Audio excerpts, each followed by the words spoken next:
Welcome to Citizens Climate Weekly webinar program of Citizens Climate Lobby that provides CCL supporters with access to in-depth training opportunities on topics relating to climate change and effective climate advocacy. I'm your host, Todd Elvin, CCL's National Actions Director, and tonight's topic is hosting a film screening update.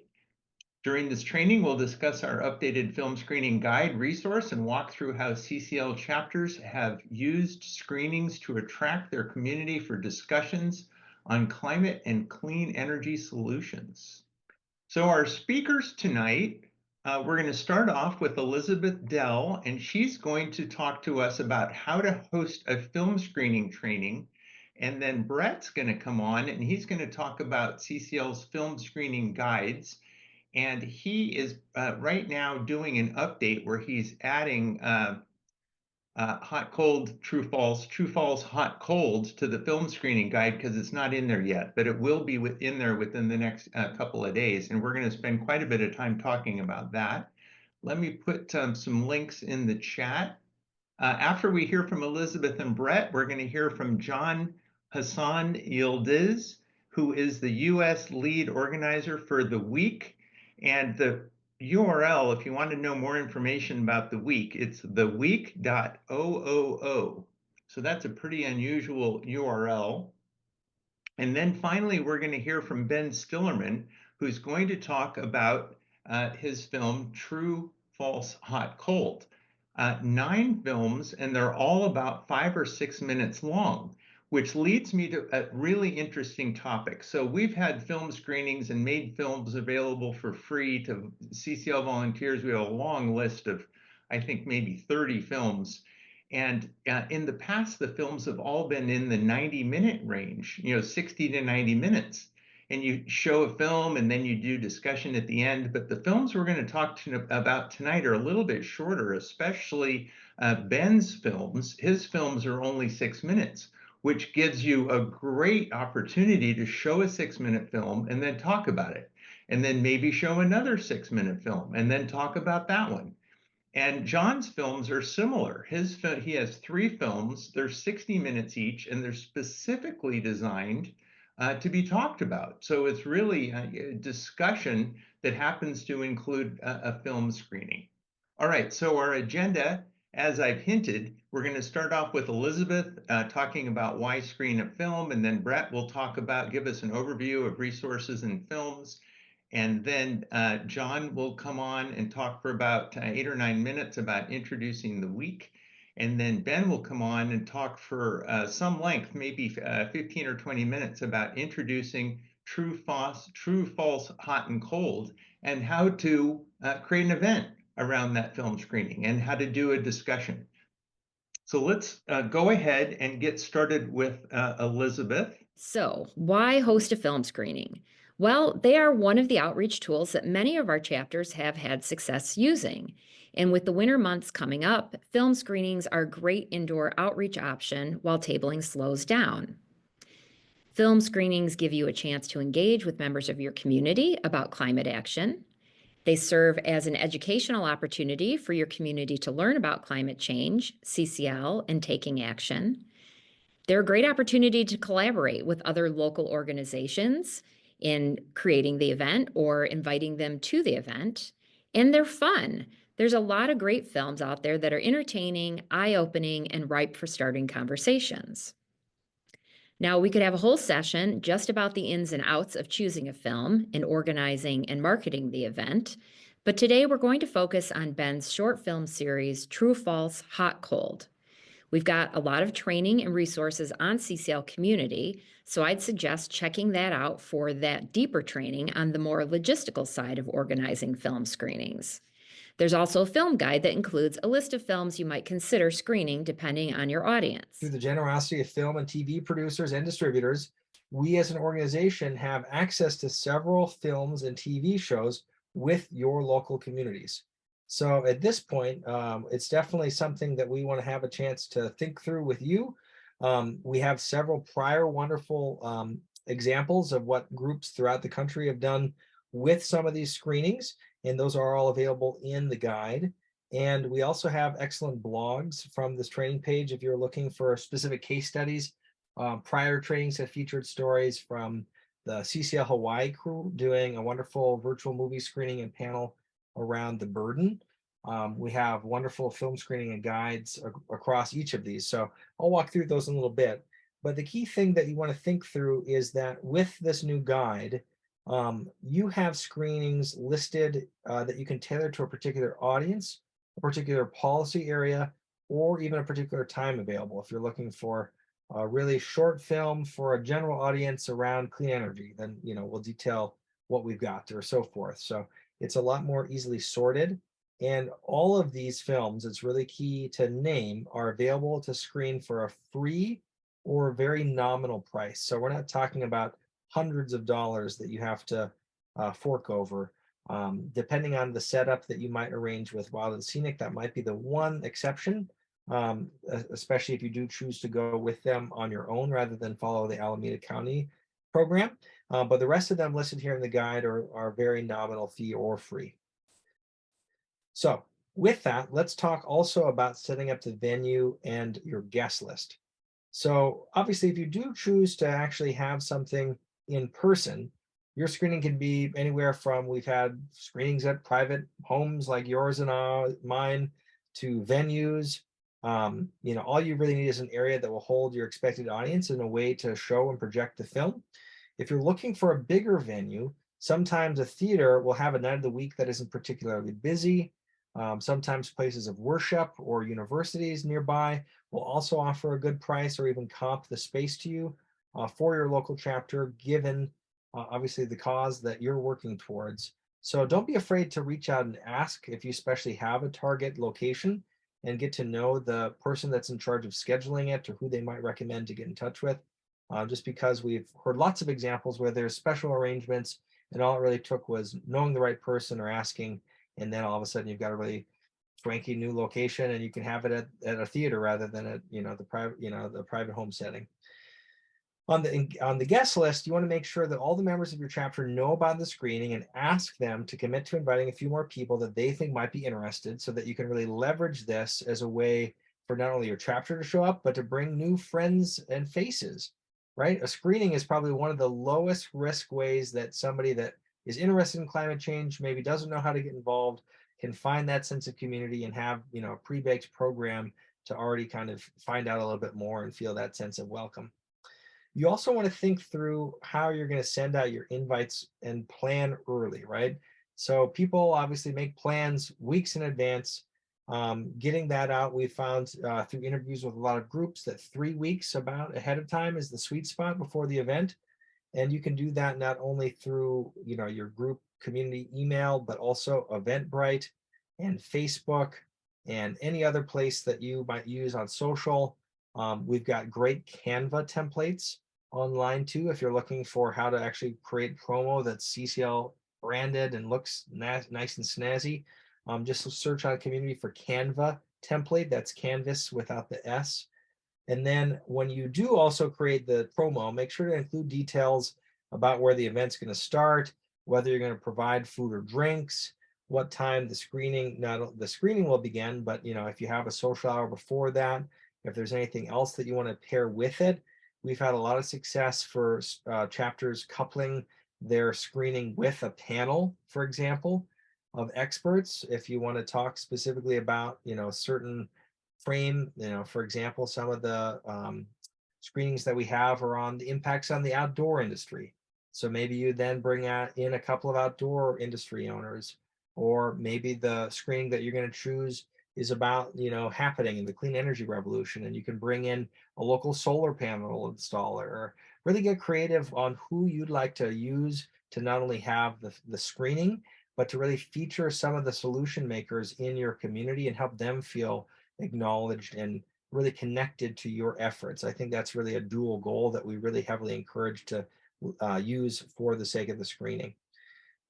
Next up, you also want to think about how you can get creative in local ads for partners with organizations. Maybe some of your other members have capabilities to reach out and have this be a screening that is, 3 or 4 orgs have signed on to and can invite their membership to really build out a joint experience and event together so you can mingle and get to know each other's shared work afterwards. Sets us up for the social time. Obviously, I've already detailed a little bit of that, but when and what you gather is up to you. One possibility that we found success with is to begin an hour early and to socialize with snacks and drinks until it's time for the screening, and then end by offering your attendees the chance to get more involved with a couple of simple actions that we can detail. Regardless of when you do choose to start, make sure to find a way where you can have all your guests feel welcome. So, maybe having name tags included, or if it's a small enough crew, like a round robin intro about name and role in the community before you get started. And then encourage people that maybe don't know about CCL to have a sign in so you have a chance to follow up with them afterwards, since it's a great opportunity for recruitment. Definitely can't emphasize just having a sign in sheet there enough. At the actual after the film, action wise, if you feel comfortable, we have many wonderful short promo videos that CCL marketing team has created. And the simple way to remember the choice behind them is simply cclusa.org/videos. And these are all, 2 to 5 minute videos that feature members of Congress or interviews with group leaders, or you name it. There's a whole host, probably 40 of them on that. And you can pick them and then have that be your entry into having a discussion afterwards with the attendees of asking who's familiar with CCL, and have that be a perfect entry point to pitch about our work locally and nationally. Um, Also, you might want to think about your action to be paperless, right? We've really, I think, in the COVID era, transitioned to a lot of actions on smartphones. So a lot of groups, I know you'll hear from Elise here at the end, highlight the importance of having even slides with QR codes on them so people can use their phone, take a photo, and immediately take action. Maybe you have a slide before the film, a slide during intermission, and a slide at the end, and there's 3 different actions, you name it. But that would be a wonderful way for people to conveniently use their smartphone technology and get engaged with CCL and the actions that we do. Not only you could have it be, calls to action around Congress, but it could be, anything from an action that you'd like to have them do for your, follow your local social media channel, to help make a donation to get somebody to DC for the next lobby meeting, to setting up, the next joint Earth Day event if you time it, as an event before then. Lots of different ways that you can get creative. And then if you do all of this work, the 2 things that we really want to recommend you consider are logging your event in the action tracker. And for those of you that haven't checked that out yet, I've just put a link to it in the chat.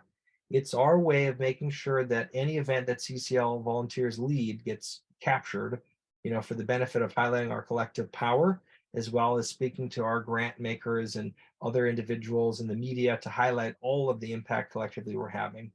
And then we also want to think about how you can generate interest, not only on social media that I have written here, but maybe with traditional media too. You'll hear from Nicola about the importance of really being able to have an actual media angle ahead of time with a press release, inviting a member of the press, if you have a panel especially, to even interview a little bit more of the speakers so that they can do a human interest story for a local paper too. So definitely don't put all this work into creating the screening and then not having a way to leverage it fully maximally. A lot of chapters even invite their member of Congress's office to it. And that way you're doing the work and they can show up or not, but then they're aware of this being a really salient issue in the district. And, hey, they could be a speaker at the beginning or the end. And, obviously probably towards the beginning, if they just make a quick intro, and glad hand a little bit, who doesn't like that? That's probably the easiest way they can get involved, is an opportunity to. I thought that was pretty interesting what Brett said about inviting a member of Congress. Uh, I can imagine having a member of Congress, if they're happen to be working in the district, maybe they're on recess, they're in the area, they're out and about, doing visits or presentations or press events, and you can invite them to just stop by for 5 or 10 minutes and do an introduction or answer some questions. It's a way to for them to get out in front of constituents. That's pretty interesting. And if it's not an MOC, it could be a member of their staff could come to your film screening event. I'm going to go ahead and we're going to hear from John, and he's going to tell us about the week, which, as I said at the beginning, is a series of 3 1-hour videos, and they're specifically designed to stimulate conversation, to get people talking. Hey everyone, great to meet you. My name's John. I'm a climate activist and community organizer from Raleigh, North Carolina. And for about the past year or so, I've been working on this climate mobilization and conversation tool called The Week, and I really wanted to tell you about it. Truth be told, The Week is something I really wish that I had when I first became a climate activist, because there were just so many people in my life, mainly a combination of friends and family, who didn't understand why I was taking action for the climate, and getting them to come to actions or events just felt impossible. These people weren't climate deniers. They understood the science to some extent, but they just hadn't gotten engaged really. And it became pretty obvious quickly that talking about the climate with them was something really overwhelming, or still a bit abstract or polarizing. And well, it's the same for so many people across the states, but it made it really hard for me as an individual, and I imagine some of you, to have the conversations that led to people joining me or people joining the broader movement, or even considering what makes sense for them in terms of their own contribution to the environment and to our future. Oftentimes, I think I led with facts and figures and giving people the data, and this is really important. Climate literacy still is something we need to improve on, but it wasn't mobilizing them. And the conversation could often end with people being defensive or shamed or anxious. And it didn't lead to anybody joining me. But the week was built to address all of this and to give folks like yourselves and like me a tool, a mobilization tool, to get people to join your own climate groups and your own actions on a local level, for them to join and take their first step into the movement for the first time with you. So that all being said, what exactly is the week? In a nutshell, the week is a powerful group experience that anybody can use entirely for free, that sparks these really powerful and emotional conversations about the climate crisis, how it's going to be affecting you and me and the people we care about in the next 10 to 20 years, and what we can do about it concretely right now. So anybody can organize the week by themselves, and you do this by bringing together a group of people you know, friends, family, community, whoever you want to invite, together 3 times over the course of 1 week. And every time you meet, you go through an hour-long documentary followed by a 30-minute group conversation each day. So the whole experience is sort of shaped like a U, where in the first episode, which is easily the hardest one, we take an honest look at the reality of what we're facing with the climate crisis and how it's going to affect you and me over the next couple decades. The second episode, at the bottom of the U, is more about understanding the systems and stories we tell ourselves that got us here in the first place, and how some people are already building better versions of those that can bring us forward. And the last episode, the third one, is all about bringing people up the U and letting people engage with, they know what they know, and now what can we do about it? So we give people tons of different actions that they can take, both on an individual level and collectively as a group. But I'd say it's really the conversations after each documentary is really where the magic happens. Because I think a lot of environmental documentaries, to their credit, try to transport the audience and the viewer somewhere very far away. You can imagine glaciers crashing into water or permafrost melting, and it's important for us to know about this and that it's happening. But people see this and they feel still that climate change is an issue that's far away from them. But the conversations are a space specifically created for folks to talk about how the climate crisis will affect our own lives and the people we care about and the places we know and have come to love, and gives us a space to really process the strong emotions that come up when we talk about this and what it might mean in the future. And by doing this journey together, as opposed to just by yourself binge watching a documentary in one's room. The week is moving entire groups of people away from climate doom or apathy and really towards a form of stubborn optimism and hope that's rooted in reality and not a false hope, and also action that's based on joy instead of on shame. I've been really proud and happy of everyone who has gone through the journey with the people in their own lives. Since we started last January, there's been about 40,000 people around the world who've gone through the week, and hundreds of people taking climate action for the first time as a result. I mean, it's been really energizing, I'd say, to see all of the feedback, because you have some people doing things as small as changing the way they consume or eat, to people who are telling me things as large as it's changed their life, and now they're going to protests and joining local climate groups and talking to their elected official to lobby for a brighter future. And what I think the week does really well, especially for groups like Citizens Climate Lobby or local groups across the country who are already doing incredible work, is that it's a way to get new people involved, especially the folks who I described at the top of the video, who are just a bit harder to really get them to take that first step into the movement.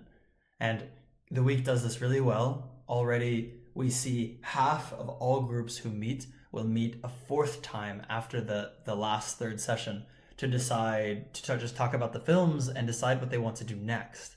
That's something that local groups and Citizens Climate Lobby can really tap into and funnel people who are wanting to take action for the first time into the actions you already have going on a local level. So if you have people in your life like this, whether they're in your community or at work, in your school or university, and you think the week could be useful to grow your chapter or inspire momentum for other climate action and events, please give it a try during the month of April. You can either find it you can check out the week at theweek.ooo by typing that into your search bar, or you can find it as well on the monthly action sheet for April. And yeah, if you have any questions or wanted to brainstorm with me what a screening of the week could look like with your chapter or wherever you're based, feel free to send me an email at john@theweek.ooo. And well, yeah, that's about it. I really hope this can help the great work y'all are already doing. So thanks for the time. Talk to you soon. That's super interesting to me because if you can imagine that there's a class at a university or at a high school, and it's a class on environmental studies, or a club at a high school or a university, it's the environmental club. Those people, we know that they're interested in the environment. They're probably interested in climate. Getting them to sign up for the week, the 3 sessions of 90 minutes each, would be a way for them to cement their commitment to work on climate as an issue. So, and you could imagine people who are thinking in January, they make a New Year's resolution and they think, I need to do some volunteer work. This climate thing is getting serious. I need to work on that. You could imagine going through the week program, 3 90-minute sessions, and once they've gone through that, they would be, firmly engaged. And so we're going to move on to our third presenter tonight. It's Ben Stillerman from the Social Cohesion Laboratory, and I'll put that link in the chat because I realize I didn't mention that at the beginning. You can also go to his website, True, False, Hot, Cold, which is .com, which is the name of his film series, and they now have 9 films that are 5 or 6 minutes each. So they're really short episodes, which I really like. It's a great idea. You go, let's watch a 5-minute video, and there's, laser focused on one discussion topic. I'm Ben. I'm a documentary filmmaker. I'm originally South African. I've been living in the US for about 12 years now. Been making documentaries for most of that time. And mostly they're focused on speaking to people I disagree with in some way, and trying to kind of use the platform of documentary as a way to engage with people. CCL was kind of one of the originators of that. When I spoke in July at the CCL conference, I showed a couple episodes. But this time around, for anyone who wasn't there in July, I'll do just a very quick overview of what the project is about. And we're also going to show the trailer, which we didn't show in July. So if you were there in July, we're not going to repeat anything that you've already seen. But if you weren't there, you should be able to catch up as well. And then we'll have a little chat about some of the skills and techniques we've kind of been using for our curiosity work, and then we'll have some time for a Q&A as well. So let's get started. So just to kind of jump things off, let me give you a little bit of a background about this documentary project in case this is the first you're hearing of it. It's called True, False, Hot, Cold. And it's a documentary about climate attitudes in rural Utah, in our case specifically, although I think it applies to large parts of the country and perhaps attitudes around the world in certain places. The place we filmed it was a county called Emory, which is, according to a Yale climate opinion survey that's done every year, this was a kind of one of the statistically most skeptical places in the country for opinions about that climate change is happening, that it's human caused, and that it's a big problem. So we thought it would be an interesting place to go and have a conversation. We ended up filming there for 4 months with a small crew of us. We did dozens of interviews over hundreds of hours.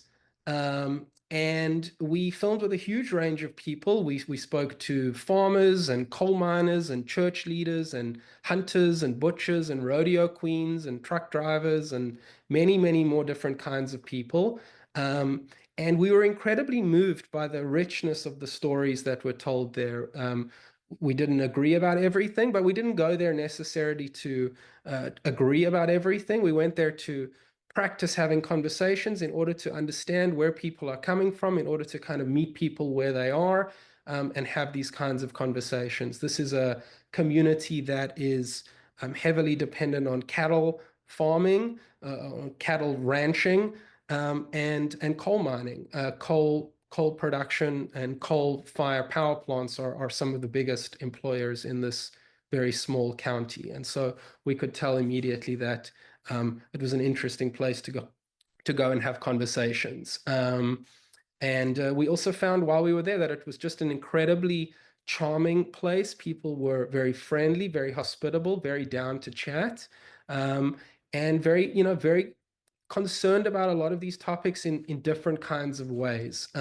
So what I thought would be fun is we'll show the trailer of the documentary now. I should say that the documentary is a series of 26 short episodes. So each episode's about 5 minutes long, 4 to 6 minutes long maximum. And they're all available online right now. And we're, as Elizabeth said, we're in the process of kind of putting this project out to audiences around the country and around the world. But for general audiences who are looking in, the project is available right now, and we'll send a link in the chat. There'll be a QR code at the end where if you want to go and watch all the episodes, you can.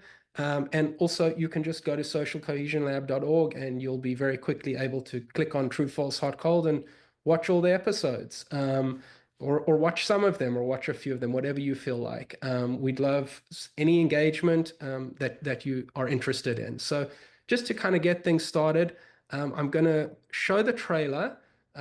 Give me 1 second to make it full screen, and let's see if hopefully the sound works. Maybe I'll get a few thumbs up again if the sound is working again. So I want to be completely honest.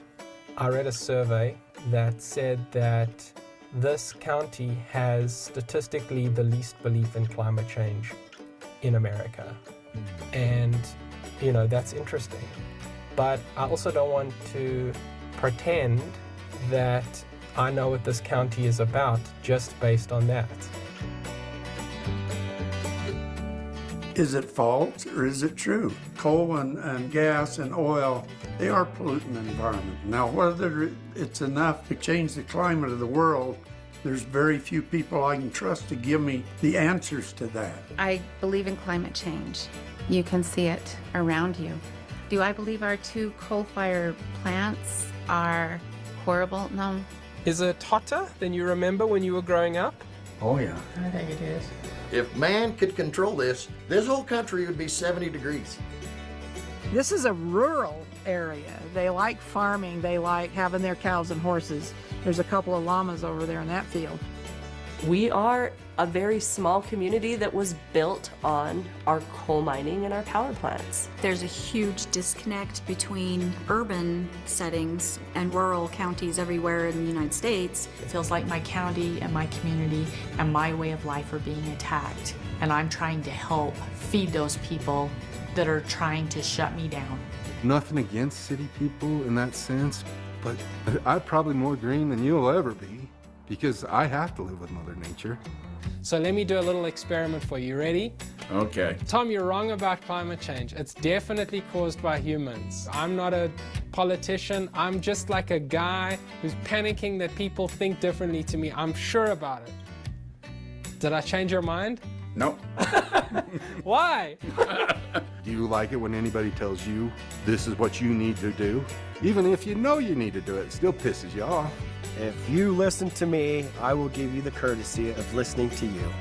And my goodness, we're all human beings. We're gonna find some common ground somewhere.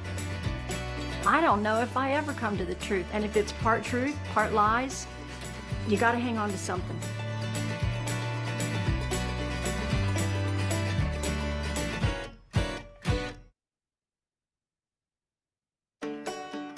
Okay. Cool. Well, thank you everyone for watching that. Let me go to the next slide here.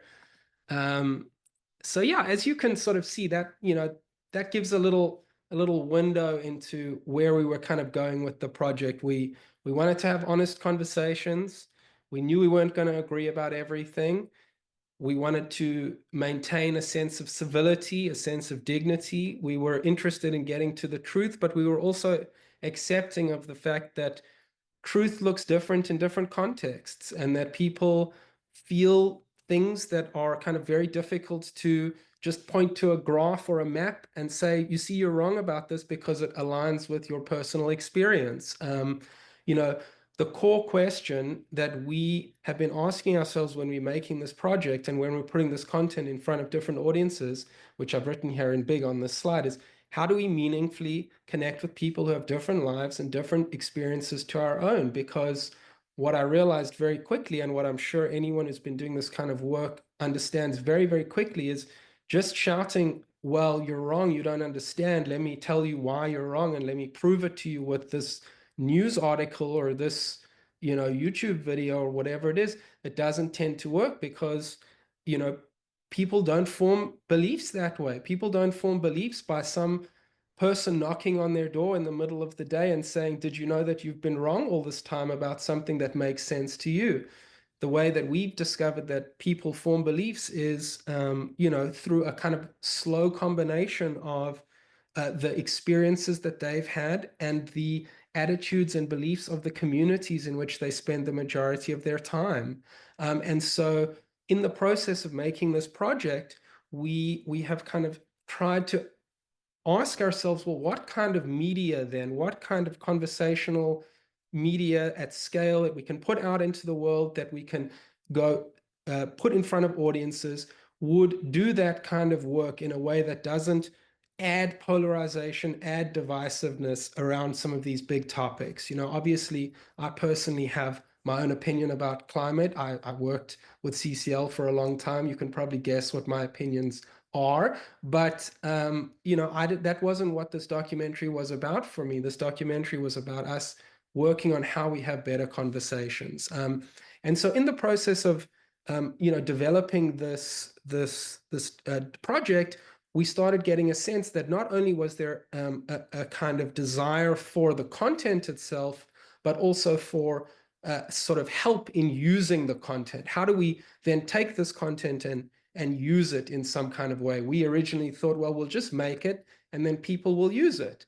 Well, we realized as we've been going that, when it comes to topics like polarization or controversial topics, that people need a little bit of support, they need a little bit of help, and they need to be put into the right context in order to use it. And so we formed this organization, Social Cohesion Lab, which for fun we're kind of calling media for people who don't hate their neighbors and don't want to either. And without being too flippant, basically the idea with Social Cohesion Lab is we focus on intellectual curiosity and using media to bridge ideological divides. And we do this, it's not very complicated. We basically make documentaries where we go engage with some people who have any particular opinion about something or any kind of life or belief. And then we run events where we go and put that content in front of audiences who have different beliefs to them. And then in a structured sort of conversational way, we ask people, how did it feel when you saw that? What did it feel like do you understand the logic of what these people are believing? And in so doing, we're creating dialogue that is a little bit more scaled than some of the bridging work that we've seen where, and absolutely there's a huge amount of value in organizations like Braver Angels, for example. There's a lot of work being done in this bridging space. We're trying to do something where we're saying, okay, you don't have to literally get up and go, if you live in Berkeley, California, you don't have to go to Tennessee to have this conversation. There's a way that you can still interact and feel connected, because media is such a kind of quick fire way into the heart of getting to understand someone, especially sort of interview documentary work where people are kind of really being honest, open, and vulnerable on screen. We found that it can really have a meaningful impact on audiences who might not have been expecting to understand this or sympathize with a farmer in Utah who's got a very different life and opinion to the community or the audience that's watching it. So, those audiences that we put it in front of get a chance to flex the muscle of being curious rather than defensive about different ideas or values or cultures. And, I should say that it's been really fascinating because people don't get a lot of opportunities to do this kind of work. We don't get a lot of opportunities to spend time in conversation or spend time engaging with people who really think very differently from us, unless you're the kind of person who says, I really actively want to go do this, because it's work and it's emotional work and it's can be quite vulnerable and quite a lot of sort of a challenge to get it done. And so that's kind of the origin of the organization that we've developed that's sort of grown out of this project. And I wanted to just kind of break down now just a little bit about what we took from this project. As I sort of said, we learned a lot about how beliefs form. They form slowly. They don't form in a vacuum. They're formed by personal experience, and they're formed by the shared experiences of the community in which people spend the majority of their time. I'll give you an example just to kind of help it make sense. So several of the people we interviewed had relatives who died or were seriously injured in mining accidents, right? And we sort of thought, okay, well then, these people are going to like immediately understand that there needs to be, these are going to be prime candidates for an allyship to support a shift away from carbons, for example. These people are already, have been wounded by the extractive industries. But the reality was more complicated than that. They were also grappling with the fact that, if coal is taken away from their county, did their family member die for something that is not of value? There's a sense of, I feel pride about my family member. I don't want to hear that what they've been doing all this time was bad, And so that was kind of a nuance that we didn't fully expect to see. And there were many examples of that. A lot of farmers were very quick to understand that rivers weren't flowing the way they were 50 years ago, because they've been there for way longer than 50 years. but you say to them like, well, should we do something about it? Yes, but I don't want it done by someone who's never spent time here, because the last time a law was passed, it was passed in Washington, D.C., and they had never spent time here, and they don't understand the land in the same way that I do. So there's these kind of nuances that really helped us understand that, like, if you want to do deep work connecting with people in a way to understand them, then it's got to be done through the lens of, well, help me understand who you are and what your experience is before it's me coming and telling you how things need to go. I wanted to just quickly chat a little bit about some of the skills and strategies we used. And I should say, it's not like we went in with a guidebook. This is how we have a dignified conversation. This is something that kind of came out organically over many years of having conversations with different kinds of people who have very different kinds of opinions about things. And for fun, you can take a moment and think about your own responses to this. If someone asked you to tell them about this topic, we always start an interview with a question about childhood, because everyone had a childhood. Maybe it was a hard childhood, maybe it was maybe it was a lovely childhood, but everyone had one. It's a way to kind of offer a connection. We also say, tell us about your hopes, or tell us about what you're scared of in the future. A lot of people share their fears. I'm scared of how my family is going to fit into whatever this new world becomes. That's a way for us to engage curiously before we even get to topics that are like, okay, tell me about your opinions about, climate change or carbon capture or, nuclear energy. We're nowhere near that at this stage. Tell me who you are as a person so that you can see that I care about you enough to give you the moment of dignity you're looking for, so that I could kind of connect with you about some of these other big topics, and you won't feel like I'm just out to use you and get my way. We'll ask people what they're proud of. You ask someone what they're proud of, you'll watch their eyes light up. Wow, you're interested. You care about me. Let me take a moment to reflect on that. And then you ask someone, how do you think you're doing? How do you think you're doing at the moment in your life? Do you think things are going well? Do you think you're struggling? Tell me what you're and watch how people can't. They're shocked. Oh, you really care? You're really interested? Of course, I want to tell you. Everyone wants to feel like their story is worth hearing. So those are some strategies that we used when we were kind of doing interviews, just to kind of forge a connection with people.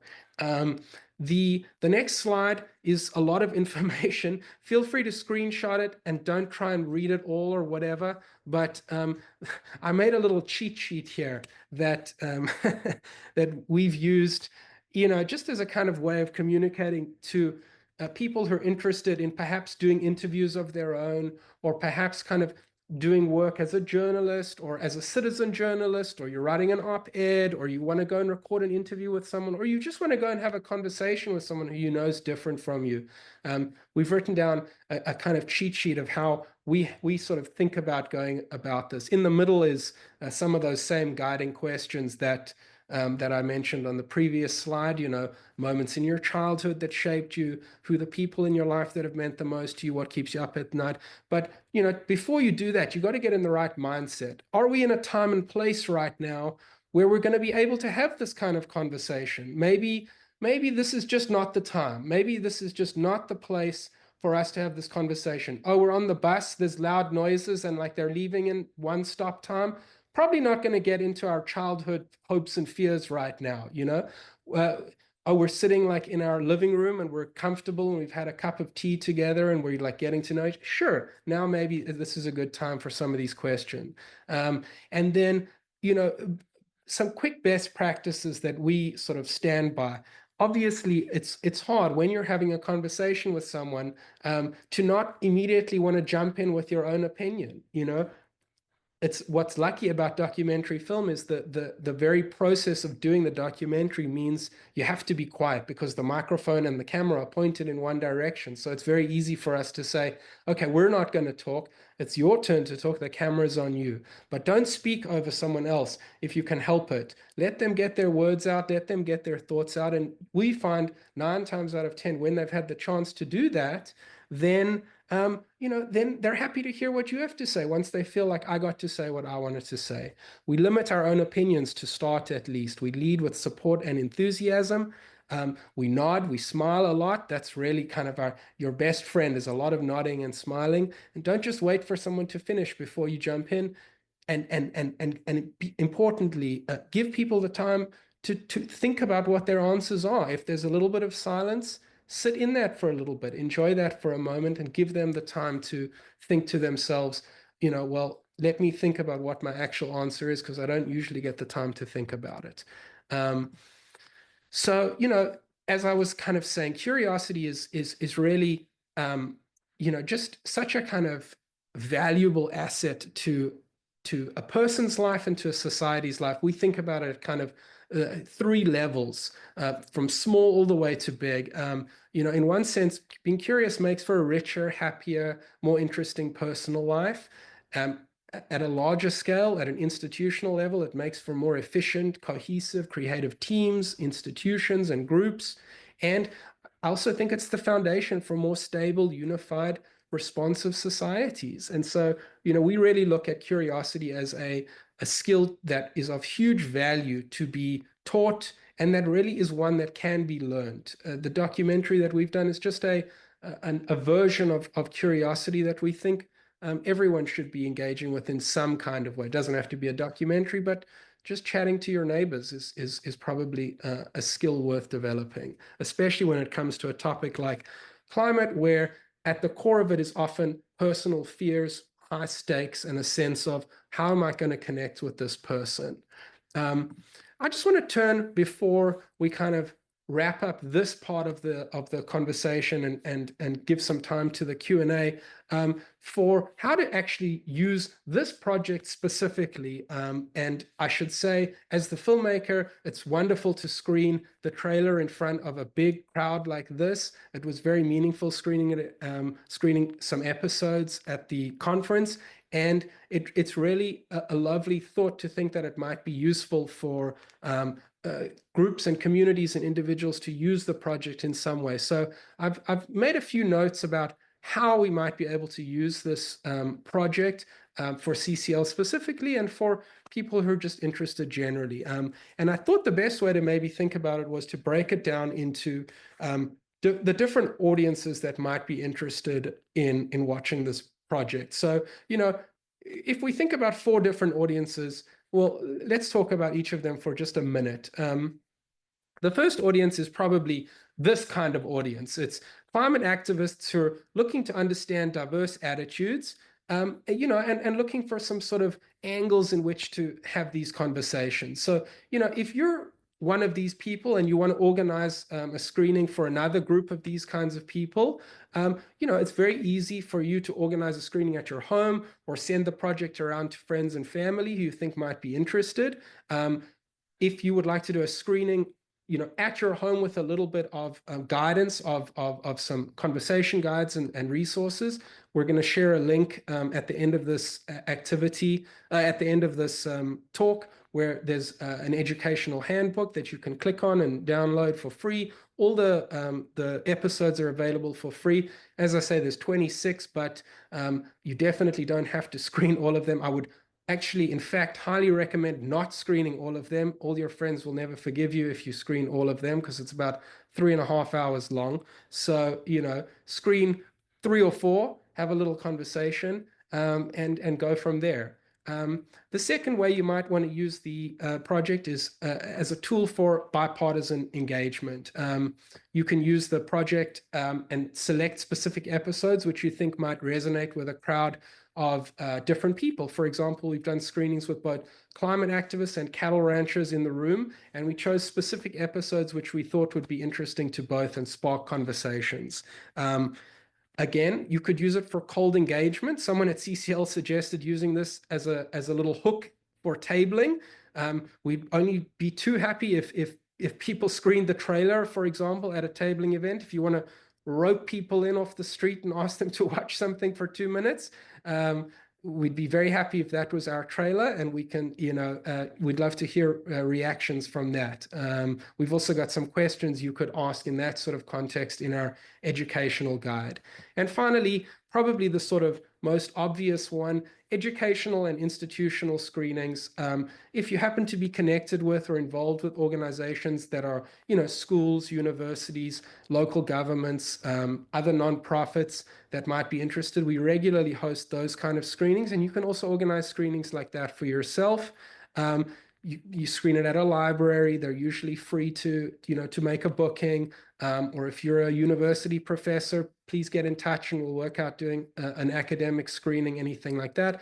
You can get in touch with us directly through the link that will, I think it's been shared. It's the one socialcohesionlab.org/links, but it's also at the end of this slide. So yeah, there's some different ways that we can use it.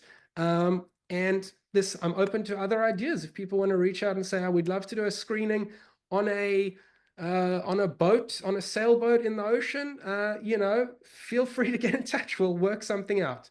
But just to kind of wrap up and give us a little bit of time, before we in the Q&A, I just wanted to kind of leave you with one thought, which is that, I guess if I could leave you with one thing, it's that engaging with difference is not a chore. It's not something that you have to do and you'd rather not do. It's not like eating broccoli. It's actually a gift to be enjoyed. It's something that's fun. It makes for a rich, it's the same reason that books and movies about interesting people or travel to interesting places is fun and makes you a richer person. And if you're the kind of person who's capable of truly engaging with diverse different ideas and peoples and attitudes and motivations, you'll be a far more successful leader and partner and friend and member of your community. At least that's what we found in making this project and what we find when we make projects like it. So I'm putting up here a QR code for a link to watch all the episodes if you do want to watch them. That'll send you to like a link list, and you can click on the full project, or you can also click on the educational guide. You can get some swag if you want to. You can sign up for our mailing list. There's a whole bunch of different links there. And I've put my personal email address there. So if you've got any questions about the project, please be in touch anytime. It's going to be out for the next several years as we keep developing Social Cohesion Lab generally. So what am I supposed to say? My producer told me, sign up for the email list, share online, donate, tell your friends, and check out our swag. Now my producer will feel like I've done my job on that front. All right, thank you so much, Ben, for that overview. Todd, thank you so much for hosting tonight this wonderful overall training. As a reminder, that clip interviewing Ben was actually taken from this most recent CCL Fall Conference over this last weekend, where he was able to talk more in depth as one of our breakouts about true, false, hot, cold. You see here on the slide, there's actually a wonderful educational resource guide that gives you more discussion questions and key themes to recommend, and really how to be able to bring this into your chapters. So if you're interested, go to that link that's on the slide, fill in your email, and then find out more how you can get connected to using this in your chapter as a wonderful opportunity to engage. And with that, let's talk about a few last housekeeping items for tonight. We would love to just thank you all for listening tonight. If you want credit for making sure to get logged your training, you can go to our action tracker or go to the very bottom of this training and click on that log your training button. And we would love to thank you for your time, your attention. If you have any feedback, if you have experiences and successes with your own experiences with film screenings, please share online in the forums. We'd love to hear about them. Stay safe, everyone. Have a wonderful time out there. And let's have some fun with some film screenings. All right. Looking forward to staying in touch, everyone. Have a great night. Thank you for listening to this episode of Citizens Climate Lobby's training program. You can tune into more episodes anywhere podcasts are available. Inspired by what you heard today? Join Citizens Climate Lobby to advocate for bipartisan climate solutions. Go to community.citizensclimate.org to find more trainings, resources, your local chapter, national action teams, discussion forums, and more. Be sure to like our Facebook page and follow us on Twitter and Instagram @CitizensClimate. We also invite all of our listeners to subscribe to our YouTube channel for more inspiration. Like what you hear? Recommend us to your friends and make sure to give us a 5-star rating. It helps us show up on other listeners' feeds. Feel free to pass on any suggestions for future episodes in the comments as well. And together, we are creating the political will for a livable world.